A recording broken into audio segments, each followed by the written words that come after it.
Hi all welcome to my channel.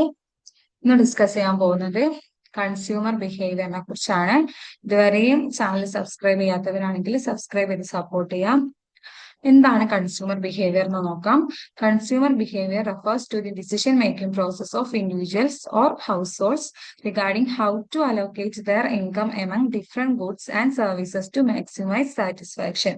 അതായത് ഒരു വ്യക്തിയുടെയോ അല്ലെങ്കിൽ ഒരു കുടുംബങ്ങളുടെയോ സംതൃപ്തി മാക്സിമം ആക്കാനും വേണ്ടിയിട്ട് അവർക്ക് കിട്ടുന്ന ആ ഒരു ഇൻകം വ്യത്യസ്ത സാധനങ്ങൾക്കും സേവനങ്ങൾക്കും ഇടയിൽ എങ്ങനെയെല്ലാം വിഭജിക്കാം എന്നതിനെ കുറിച്ചുള്ള ആ ഒരു ഡിസിഷൻ മേക്കിങ്ങിനെ ആണ് നമ്മൾ എന്തെന്ന് പറയുന്നത്, കൺസ്യൂമർ ബിഹേവിയർ എന്ന് പറയുന്നത്.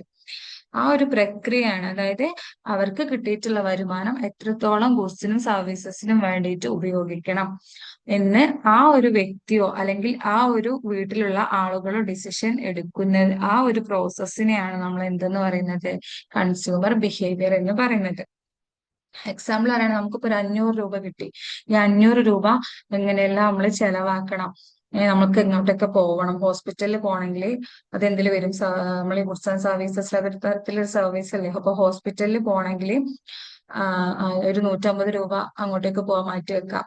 അതുപോലെ തന്നെ എന്തെങ്കിലും സാധനങ്ങൾ വാങ്ങാറുണ്ടാവില്ല അത്യാവശ്യമായിട്ടുള്ള, ഇപ്പൊ ഒരു 200 രൂപയ്ക്ക് സാധനം വാങ്ങാം. അങ്ങനെ ആ ഒരു 500 രൂപേനെ ഏതെല്ലാം രീതിയിലാണ് കൃത്യമായിട്ട് ഡിവൈഡ് ചെയ്യുന്നത് എന്നുള്ള ആ ഒരു ഡിസിഷൻ ഉണ്ടല്ലോ, ആ ഒരു ഡിസിഷൻ മേക്കിങ്ങിനെയാണ് നമ്മൾ എന്തെന്ന് പറയുന്നത്, കൺസ്യൂമർ ബിഹേവിയർ എന്ന് പറയുന്നത്.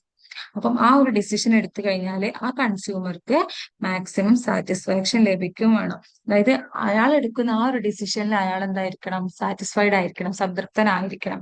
അതിനെയാണ് നമ്മൾ കൺസ്യൂമർ ബിഹേവിയർ എന്ന് പറയുന്നത്. Approaches to consumer behaviour. Consumer ബിഹേവിയറിൽ പ്രധാനമായിട്ടും നമുക്ക് രണ്ട് അപ്രോച്ചസ് ആണുള്ളത്, കാർഡിനൽ അപ്രോച്ചും അതുപോലെ തന്നെ ഓർഡിനൽ അപ്രോച്ചും. ഇവ എന്താണെന്ന് നോക്കാം. Cardinal utility approach. In cardinal approach, utility is measured cardinally or numerically in terms of money.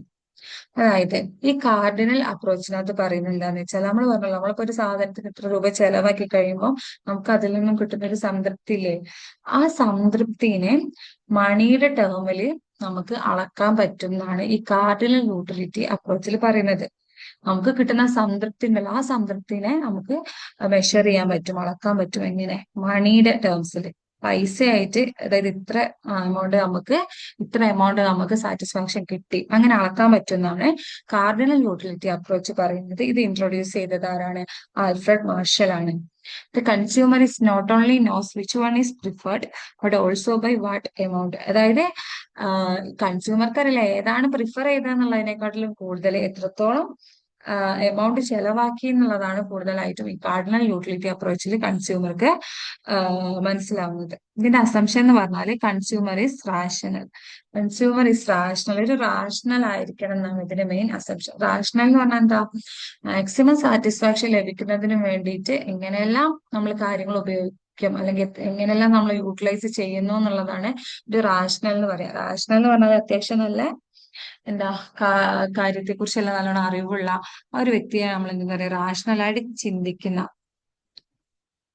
അതാണ് കൺസ്യൂമർ ഇസ് റാഷണൽ എന്നോട് ഉദ്ദേശിക്കുന്നത്. Then, if the taste and preferences are given, the total utility of the consumer is depends on the quantity of consumption. അതായത് ഒരു വ്യക്തിക്ക് പലർക്കും പല ടേസ്റ്റും preferences ഉണ്ടാവും. കാരണം ഒരാൾ ഉപയോഗിക്കുന്ന സാധനമായിരിക്കില്ല മറ്റൊരാൾ ഉപയോഗിക്കുക, അല്ലെങ്കിൽ ഒരാൾ വാങ്ങുന്ന സാധനമായിരിക്കില്ല വേറൊരാൾ ഉപയോഗിക്കുക. ഫോർ എക്സാമ്പിൾ പറയുകയാണെങ്കിൽ നമുക്ക് നമ്മുടെ മാർക്കറ്റിൽ ഇഷ്ടംപോലെ പ്രോഡക്ട്സ് അവൈലബിൾ ആയിട്ടുണ്ട്, സോപ്പൊക്കെ അല്ലേ. പക്ഷെ ഒരാൾക്ക് ചന്ദ്രികയാണ് ഉപയോഗിക്കുന്നെങ്കിൽ വേറൊരാൾക്ക് ചിലപ്പോൾ ലെക്സ് ആയിരിക്കും ഇഷ്ടം, അല്ലെങ്കിൽ വേറൊരാൾക്ക് മെഡിമിക്സ് ആയിരിക്കും ഇഷ്ടം. അപ്പൊ ഓരോരുത്തരുടെ പ്രിഫറൻസ് ആണ്. അപ്പം the consumer taste and preferences are given, the total utility of the consumer is depends on the quantity of consumption. അതായത് അദ്ദേഹത്തിന്റെ ടേസ്റ്റ് പ്രിഫറൻസും അനുസരിച്ച് അദ്ദേഹം എത്രത്തോളം സാധനങ്ങൾ കൺസ്യൂം ചെയ്തു അല്ലെങ്കിൽ വാങ്ങി എന്നുള്ളതിന്റെ അടിസ്ഥാനത്തിലാണ് ആ ആളുടെ സംതൃപ്തി നമ്മൾ എന്ത് ചെയ്യുന്നത്, മെഷർ ചെയ്യുന്നത്. അല്ലെങ്കിൽ അയാളുടെ സംതൃപ്തി ഡിപ്പെൻഡ് ചെയ്തിരിക്കുന്നത് എത്രത്തോളം അയാൾ കൺസ്യൂം ചെയ്തു എന്നതിനെ ആശ്രയിച്ചിട്ടാണ്. ഗുഡ്സ് ആർ ഗുഡ്, നല്ല ഗുഡ്സ് ആയിരിക്കും അവിടെ ഉണ്ടാവുക. Utility is measured cardinal numbers. നമ്മൾ പറഞ്ഞു നമ്പേഴ്സിലാണ്, 1 2 എന്നുള്ള ആ ന്യൂമറിക്കൽ നമ്പേഴ്സ് ഉണ്ടല്ലോ, ആ നമ്പേഴ്സിലായിരിക്കും യൂട്ടിലിറ്റി അല്ലെങ്കിൽ സംതൃപ്തി എന്ന് പറയുന്നത് നമുക്ക് മെഷർ ചെയ്യാൻ പറ്റുക. ഇതാണ് കാർഡിനൽ യൂട്ടിലിറ്റി അപ്രോച്ച് എന്ന് പറയുന്നത്. ഇത്ര മാത്രം ആലോചിച്ചാൽ മതി. ഇത് ഇൻട്രൊഡ്യൂസ് ചെയ്തത് ആൽഫ്രഡ് മാർഷൽ ആണ്. കാർഡിനൽ യൂട്ടിലിറ്റി അപ്രോച്ച് എന്ന് പറഞ്ഞാൽ നമുക്കൊരു വസ്തു വാങ്ങുമ്പോൾ കിട്ടുന്ന ആ ഒരു സംതൃപ്തി നമുക്ക് ന്യൂമറിക്കൽ ടേംസിൽ നമ്പർ ആയിട്ട് നമുക്ക്, അല്ലെങ്കിൽ മണി ആ ഒരു ടേംസിൽ നമുക്ക് എന്താക്കാൻ പറ്റും, മെഷർ ചെയ്യാൻ പറ്റും എന്നാണ് ഇവർ പറയുന്നത്. അടുത്തതാണ് എന്ത്, ഓർഡിനൽ അപ്രോച്ച്. ഓർഡിനൽ അപ്രോച്ച് എന്ന് പറഞ്ഞാൽ എന്താ, യൂട്ടിലിറ്റി ഈസ് മെഷേർഡ് ഓർഡിനലി.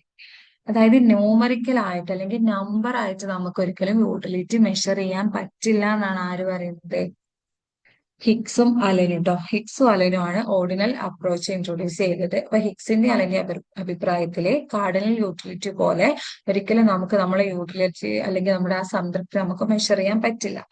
മറിച്ച് എന്താണ്, യൂട്ടിലിറ്റി ഈസ് മെഷേർഡ് ഓർഡിനലി. അതായത് ക്വാളിറ്റേറ്റീവ് ആണ്, ക്വാണ്ടിറ്റേറ്റീവ് അല്ല. ഒരിക്കലും യൂട്ടിലിറ്റി എന്ന് പറയുന്നത് മെഷർ ചെയ്യാൻ പറ്റാത്ത ഒന്നാണെന്നാണ് ആര് പറയുന്നത്, ഓർഡിനൽ അപ്രോച്ച് പറയുന്നത്. Consumer ranking their preferences. അതായത് ഒരിക്കലും നമ്പർ വൈസ് നമുക്ക് എനിക്ക് ഇത്ര യൂട്ടിലിറ്റി കിട്ടിയെന്ന് പറയാൻ പറ്റില്ല. മറിച്ച് നമ്മൾ എന്ത് ചെയ്യും, നമുക്ക് തന്നിട്ടുള്ള ഓരോരോ പ്രിഫറൻസ് ഉണ്ടല്ലോ, ഓരോ ഗുഡ്സ് ഉണ്ടാവും. ഗുഡ്സിനനുസരിച്ച് നമ്മൾ എന്ത് ചെയ്യും, റാങ്ക് കൊടുക്കും. ഏറ്റവും കൂടുതൽ പ്രിഫറൻസ് അല്ലെങ്കിൽ ഏറ്റവും കൂടുതൽ ഉള്ളതിന് ഫസ്റ്റ് കൊടുക്കും, പിന്നത്തേന് 2 കൊടുക്കും. അങ്ങനെ റാങ്ക് വൈസ് നമുക്ക് എന്ത് ചെയ്യാൻ പറ്റും എന്നാണ് പറയുന്നത്, നമ്മുടെ യൂട്ടിലിറ്റി മെഷർ ചെയ്യാൻ പറ്റും എന്നാണ് പറയുന്നത്. പിന്നെ ഇതിൽ മെയിൻ ആയിട്ടും പറയുന്നത് ഇൻഡിഫറൻസ് കർവ് അപ്രോച്ച് ഉണ്ട്, അതുപോലെ തന്നെ റിവീൽഡ് പ്രിഫറൻസ് അപ്രോച്ചും ഉണ്ട്. Indifference curve approach. Indifference curve is constructed by taking utility level constant. So different indifference curve imply different level of utility for same consumer. The equilibrium is achieved when indifference curve become tangent to the budget. Indifference curve എന്ന് പറഞ്ഞാൽ എന്താന്ന് വെച്ചാല്, തന്നിരിക്കുന്ന ഇൻകത്തിലെ അപേക്ഷിച്ച് തന്നിരിക്കുന്ന income ഉണ്ടല്ലോ, ആ ഒരു ഇൻകം ഉപയോഗിച്ച് ഒരു വ്യക്തിക്ക് എത്രത്തോളം സാറ്റിസ്ഫാക്ഷൻ കിട്ടിയെന്ന് കാണിക്കുന്ന കർവാണ് എന്റെ ഇൻഡിഫറൻസ് കർവ് എന്ന് പറയുന്നത്. അതായത് ഈ ഇൻഡിഫറൻസ് കർവും അതുപോലെ തന്നെ ബജറ്റ് ലൈനും ടാൻജന്റ് ആയിരിക്കുന്ന ആ ഒരു പോയിന്റിലാണ് എന്തുണ്ടാവുക, കൺസ്യൂമറിന്റെ ഇക്വിലിബ്രിയം ഉണ്ടാവുക. കാരണം ബജറ്റ് ലൈൻ എന്ന് പറഞ്ഞാൽ എന്താ, ആ വ്യക്തിയുടെ എമൗണ്ട് അല്ലെങ്കിൽ അയാളുടെ ഇൻകം ആണ് ആ ബജറ്റ് ലൈനിൽ കാണിക്കുന്നതിൽ അയാൾക്ക് ഇത്ര ബജറ്റ് ഉള്ളൂ. ആ ബജറ്റ് ലൈനിൽ തൊട്ടുകൊണ്ട് തന്നെയായിരിക്കും ഇൻഡിഫറൻസ് കർവ് ഒരു കോൺവെക്സ് ഷേപ്പിൽ ടച്ച് ചെയ്തുകൊണ്ട് ടാൻജന്റ് ആയിട്ടായിരിക്കും പോവുക. ആ ഒരു പോയിന്റ്, ഈ ബജറ്റ് ലൈനും ഇൻഡിഫറൻസ് കർവോട് ടച്ച് ചെയ്യുന്ന ഒരു പോയിന്റ് ഉണ്ടാവും. ആ പോയിന്റ് ആണ് നമ്മൾ എന്തെന്ന് പറയുന്നത്, equilibrium point of the consumer എന്ന് പറയുന്നത്. ആ ഒരു പോയിന്റിലായിരിക്കും ആ ഒരു കൺസ്യൂമർക്ക് മാക്സിമം സാറ്റിസ്ഫാക്ഷൻ കിട്ടുക. Revealed preference approach. ഈ റിവീൽഡ് പ്രിഫറൻസ് അപ്രോച്ച് ഇൻട്രൊഡ്യൂസ് ചെയ്തത് പോൾ സാമുവൽസൺ ആണ്. Consumer equilibrium can be found by ranking different bundle of goods in the commodity space. Given the budget constraint, consumer chooses the best bundle for which her utility will maximize. അതായത് consumer equilibrium എന്ന് പറയുന്നത് എങ്ങനെയാണെന്ന് വെച്ചാൽ, 2 commodities ഉണ്ടാവും. ഈ 2 കമ്മോഡിറ്റീസിന് different ആയിട്ടുള്ള ബണ്ടിൽ of goods അവിടെ കൊടുക്കും. തന്നിരിക്കുന്ന ആ ബണ്ടിൽ ഓഫ് ഗുഡ്സിൽ വെച്ചിട്ട് ഏറ്റവും കൂടുതലായിട്ട് അയാൾക്ക് സാറ്റിസ്ഫാക്ഷൻ കിട്ടുന്ന ഒന്നുണ്ടാവും, അതായിരിക്കും ഇവര് ചൂസ് ചെയ്യാം എന്നാണ് പറയുന്നത്. ഫോർ എക്സാമ്പിൾ പറയുകയാണെങ്കിൽ, ഒരു സ്ഥലത്ത് 100 രൂപ കൊണ്ട് 5 പെന്നും 4 ബുക്കുമാണ് കിട്ടുന്നതെങ്കിൽ വേറൊരു സ്ഥലത്ത് 4 പെന്നും 4 ബുക്കും കിട്ടുകയാണെന്ന് വിചാരിക്കാം. അപ്പൊ ശരിക്കും പറഞ്ഞാൽ ഒരു സ്ഥലത്ത് 100 രൂപയ്ക്ക് 5 പെന്നും 4 ബുക്കുമാണ് കിട്ടുക, ഞാൻ വേറൊരു സ്ഥലത്ത് 4 പെന്നും 4 ബുക്കും. അപ്പം ഇവ രണ്ടും വെച്ച് കമ്പയർ ചെയ്ത് നോക്കുമ്പോൾ ഏതാണ് ഏറ്റവും ഒന്നും കൂടി ബെസ്റ്റ് എന്നാണ് നോക്കുക. ആ ബെസ്റ്റിനെ ആയിരിക്കും ആര് ചൂസ് ചെയ്യുക, ആ ഒരു കൺസ്യൂമർ ചൂസ് ചെയ്യുക. അതാണ് പറയുന്നത്, consumer's equilibrium can be found by ranking different bundle of goods in the commodity space. Given the budget constraint, consumer chooses the best bundle for which their utility will maximize. അവരുടെ ആ ഒരു utility, ആ ഒരു സംതൃപ്തി maximum ചെയ്യുന്ന ആ ഒരു ബണ്ടിലായിരിക്കും ഈ കൺസ്യൂമർ എന്ത് ചെയ്യുക, ചൂസ് ചെയ്യാന്നാണ് പറയുന്നത്. ക്ലിയർ. നമ്മൾ എന്താണ് കൺസ്യൂമർ ബിഹേവിയർ എന്നും അതുപോലെ തന്നെ ഡിഫറെന്റ് അപ്രോച്ചസുകളാണ് പറഞ്ഞത്. കൺസ്യൂമർ ബിഹേവിയർ എന്ന് പറഞ്ഞാൽ നമ്മൾ പറഞ്ഞു, ഒരു വ്യക്തി അല്ലെങ്കിൽ ഒരു വീട്ടിലുള്ള ഒരു ഹൗസ് ഹോൾഡ് അല്ലെങ്കിൽ ഒരു വ്യക്തി അവർക്ക് കിട്ടിയിട്ടുള്ള ഇൻകം വെച്ചിട്ട് എങ്ങനെയൊക്കെയാണ് ആ ഇൻകത്തിന് ഓരോരോ ആവശ്യങ്ങൾക്കായിട്ട് വിഭജിച്ചിട്ടുള്ളത് എന്നുള്ളതിന്റെ ആ ഒരു ഡിസിഷൻ മേക്കിങ്ങിനെ നമ്മൾ എന്തെന്ന് പറയുന്നത് കൺസ്യൂമർ ബിഹേവിയർ എന്ന് പറയുന്നത്. അപ്പൊ അവരെടുക്കുന്ന ആ ഒരു ഡിസിഷൻ അവർക്ക് മാക്സിമം സാറ്റിസ്ഫാക്ഷൻ കൊടുക്കുകയും വേണം. ഇനി നമ്മൾ കാർഡിനൽ അപ്രോച്ച് പറഞ്ഞു, അതായത് നമ്പേഴ്സിൽ നമുക്ക് മെഷർ ചെയ്യാൻ പറ്റും എന്ന് പറഞ്ഞു യൂട്ടിലിറ്റി. എന്നാൽ ഓർഡിനൽ അപ്രോച്ച് ആണെങ്കിൽ നമ്പേഴ്സിൽ നമുക്ക് എന്ത് ചെയ്യാൻ പറ്റില്ല, മെഷർ ചെയ്യാൻ പറ്റില്ല. മറിച്ച് നമുക്ക് റാങ്ക് ആയിട്ട് കൊടുക്കാം, റാങ്കിന്റെ ബേസിൽ നമുക്ക് മെഷർ ചെയ്യാൻ പറ്റും എന്നാണ് പറയുന്നത്. റിവീൽഡ് പ്രിഫറൻസ് തിയറി, തന്നിരിക്കുന്ന രണ്ട് മൂന്ന് ബണ്ടിൽസ് ഓഫ് ഗുഡ്സ് നോക്കിയിട്ട് അതിൽ നിന്നും ആ കൺസ്യൂമർക്ക് ഏറ്റവും കൂടുതൽ സാറ്റിസ്ഫാക്ഷൻ കിട്ടുന്നത് ഏതാണോ അതായിരിക്കും അദ്ദേഹം ചൂസ് ചെയ്യാന്ന് പറഞ്ഞു. ക്ലിയർ?